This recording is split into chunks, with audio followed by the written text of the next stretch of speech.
Moshe Dayan, Yitzhak Rabin, Uzi Narkis, autant de noms associés à la victoire militaire israélienne en 67. Mais si je vous disais que le roi du Maroc, Hassan II, avait aussi contribué à la victoire éclair de l'État hébreu. Info, Intox, Johanna Binder, bonsoir. Bonsoir. Alors, est-ce que Israël a effectivement gagné cette guerre de 67 grâce à l'aide du Maroc? Eh bien, sans le Maroc, Israël n'aurait peut-être pas gagné la guerre des 6 jours. Alors, tout commence en 1965, on est 2 ans avant que débute la guerre des 6 jours. Les grands leaders du monde arabe se retrouvent à Casablanca. C'est le 3e grand sommet de la Ligue arabe. Alors, vous vous en doutez, le Mossad ne fait pas partie de la liste officielle des invités, mais il est là et il va recueillir des informations cruciales. Il y a un protagoniste, c'est Nasser, le président égyptien, le leader de la coalition arabe. Alors dans quel état d'esprit est-il à la veille de cette conférence? Il déclare à Assouan en février: l'année 1965 est la plus dangereuse des années de la lutte arabe. Israël prétend que les Arabes s'apprêtent à perpétrer une agression. Cela signifie qu'Israël a l'intention de nous attaquer. Nous devons donc être prêts à riposter. En septembre, donc quelques mois après, a lieu ce sommet de la plus haute importance. À l'ordre du jour, l'état des forces armées des pays de la Ligue arabe, avec cette question: sont-ils prêts à faire la guerre contre Israël? L'autre homme clé de cette histoire, c'est Hassan II, le roi du Maroc. Il va permettre aux renseignements israéliens de connaître ses ennemis. Et c'est à ce moment-là que le Mossad va donc entrer en action. Oui, absolument. Le Mossad va donc préparer cette opération en amont de la conférence.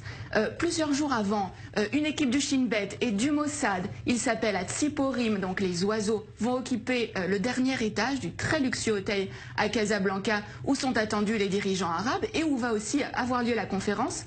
Mais la veille de ce sommet, Hassan II est pris de panique et il somme les agents israéliens de quitter l'hôtel. Mais au terme de cette conférence, il va livrer aux agents israéliens l'enregistrement complet de cette conférence. Hassan II a tout enregistré en secret. Il n'a pas confiance dans les invités de la Ligue arabe. C'est à peine croyable. Mais qu'est-ce que les Israéliens vont bien pouvoir découvrir sur ces cassettes? Alors, les enregistrements vont révéler qu'il est question de créer un commandement arabe unifié pour mener les hostilités contre Israël. Et le point crucial, c'est que les rangs arabes sont profondément divisés. On va pouvoir entendre des échanges extrêmement vifs entre Hussein de Jordanie, mais aussi Nasser.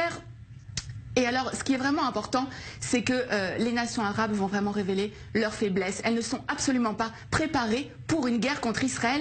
Et c'est vraiment sur la base de ces informations-là que Tsahal va lancer les premières opérations de la guerre des 6 jours en 67. Alors voilà un dirigeant arabe sunnite qui est censé être solidaire de ses homologues arabes. Pourquoi Hassan II a-t-il fait ce choix?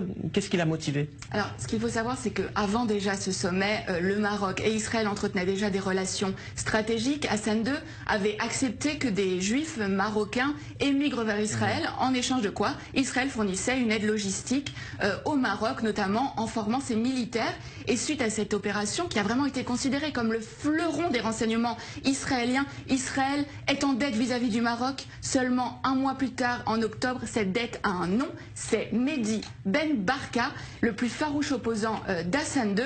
Le Mossad participe à l'opération Baba Batra. L'objectif, c'est faire disparaître absolument Ben Barka, Baba Batra aux initiales donc de Ben Barka, mais c'est aussi le nom d'un traité du Talmud. Le Maroc a donc été un allié indispensable à Israël dans la guerre des 6 jours, même si, on le voit bien, aucun cadeau n'est gratuit.